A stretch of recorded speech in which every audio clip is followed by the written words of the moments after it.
How's it going, RHYC? It's Seth here. I'm just jumping on here for your daily devotional. I'm in Philippians chapter 2, and I'm in verses 1 through 5. And I want to talk about how to get true joy in your life. No matter what season you're in, no matter where you're at in life, this is how you can find and keep joy in your life. In verse number 1 of chapter 2 of Philippians, it says, if there be therefore any consolation in Christ, if any comfort of love, if any fellowship of the Spirit, if any bowels and mercies.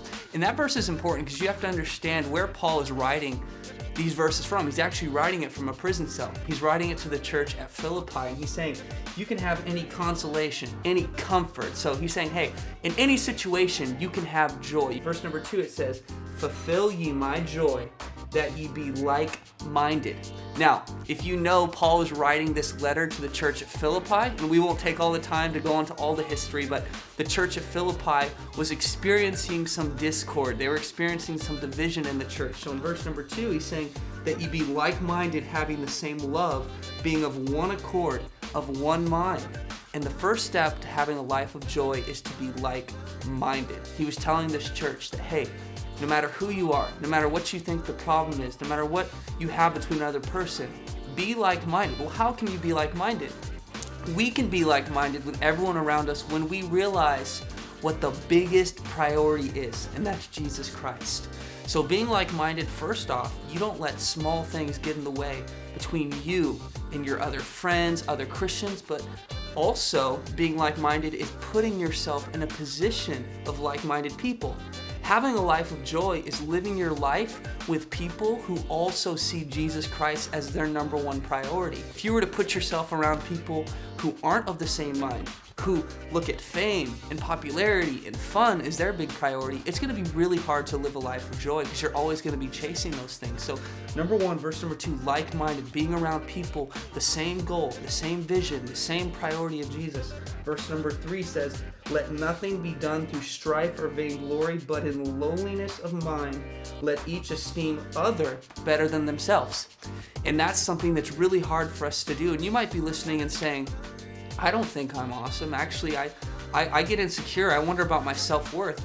And I don't think any of us struggle with saying, oh, I'm the best. But a lot of us live our life in a way that caters to our own needs. We live a life of pride, even if we don't even readily acknowledge that. So what he's saying in verse number 3 is, hey, not only to be like-minded, but you need to be lowly-minded. Put others' needs above your own. You need to think of other people before you. And you're saying, hey, how can I have joy when I live a life like that? When you put other needs in front of your own, you'll start to realize that serving other people and seeing other people's needs met is actually something that's going to benefit you in a big way. You're going to see other people thrive, and you're going to see your group start to go forward. Being like-minded, being lowly-minded, and lastly, being love-minded. In verse number 4 it says, look not every man on his own things, but every man also on the things of others. And when God gave his 10 commandments, he said, hey, first off, love the Lord thy God with all thy heart, soul, and mind. The second commandment was just second to the first. It says, love thy neighbor as thyself. When you love people around you, when you love your family members, when you love your friends, when you love your classmates, when you love your parents, you're doing what Jesus would do and is doing. You're living a life that Jesus designed for you to live. And I love what it says in verse number 5. This is why we do this. Let this mind be in you, which was also in Christ Jesus, who being in the form of God, thought it not robbery to be equal with God, but made himself of no reputation. If we were to keep going on, we would see that Jesus Christ modeled these verses. He was like-minded, he was lowly-minded, and he was love-minded. Because of that, we can have a relationship with him. So I encourage you, have joy, be like-minded, surround yourself with like-minded people, be lowly-minded, think of others, be love-minded. Love the people around you on a daily basis, and you too can have joy.